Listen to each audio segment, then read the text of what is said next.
Lo, tagay na naman. Anong pulutan? Wala nga apo, yung pusa sana ng kapitbahay.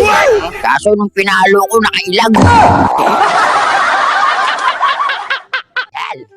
Lolo, naniniwala ka bang siya mambuhay ng pusa? Oo naman apo, nung nakakain ako ng pusa, tingnan mo naman, hanggang ngayon buhay pa ako. Lo, hindi na nagagalit si Lola pag araw-araw kayong lasing. Natutuwa pa nga yun apo. Dahil araw-araw siyang maganda sa paningin ko. Ang sweet naman pala ni Lola. Minsan nga, Apo, sinasabihan ko ng I love you, bigla na lang ako sinasampal. Madalas din ba kayo mag-away ni Lola? Kahit nga nanginginig na ako sa galit tatahimik na lang ako. Hawak niya kasi 45.